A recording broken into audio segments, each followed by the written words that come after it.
If any band epitomizes the glamour and synthetic aesthetic of the early 1980s, it would likely be Classix Nouveaux. In some respects, they were pioneers of the new romantic and futurist movements, having formed in 1979 from the remnants of new wave outfit, The News, and the legendary punk band X-Ray Spex, whose iconic vocalist Polly Styrene had recently departed.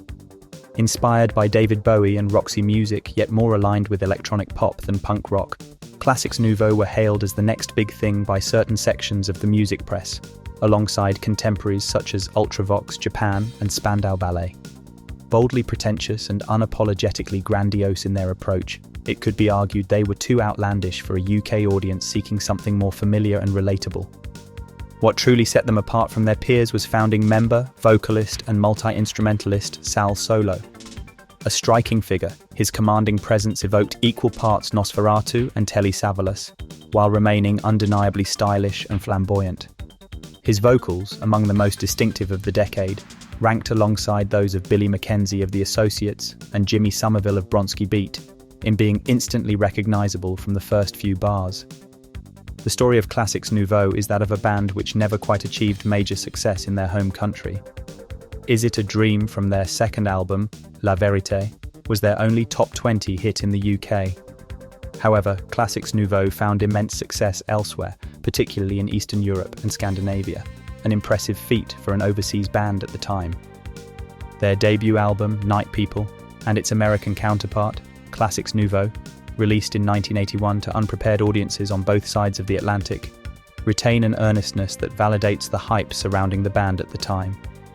Singles such as Inside Outside and Guilty would still light up any dance floor today, while the introspective tracks No Sympathy, No Violins and The Protector of Night rival those of their contemporaries in elegance and drama. Their follow-up, La Vérité, was undoubtedly their creative peak, with its 3 singles receiving heavy rotation on both radio and the then newly launched MTV. Curiously, the least compelling of the 3 singles, the aforementioned Is It a Dream, outperformed the far superior Never Again and Because You're Young in the charts.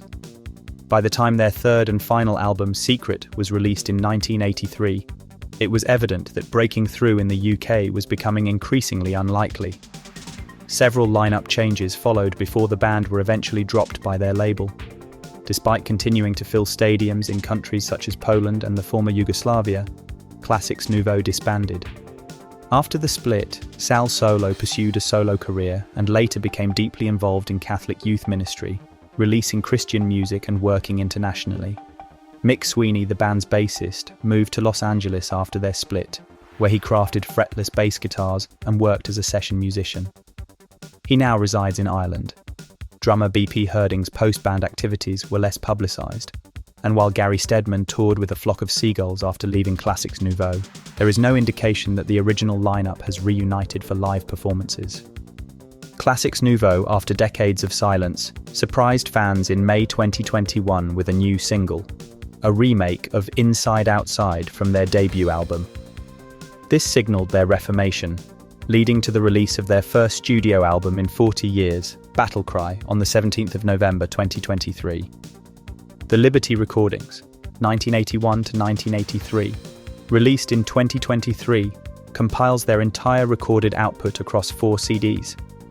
Presented in an elegant box set with a 20-page booklet featuring a recent interview with Sal Solo and artwork chronicling the band's career, it is a lavish collection, befitting its subject matter, even if some of the recordings have not aged particularly well.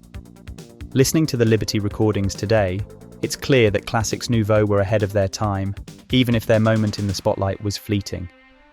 Nevertheless, this compilation serves as a fitting tribute to a band whose contributions to the decade's music are too often overlooked. Reflecting on the journey of Classix Nouveaux, from their pioneering days in the new romantic movement to their unexpected return with Battle Cry, it's clear that their innovative spirit remains intact. Their music, once ahead of its time, continues to resonate with fans old and new. Even though they may not be performing live today, the legacy of Classix Nouveaux endures, proving that some voices, once heard, are never forgotten.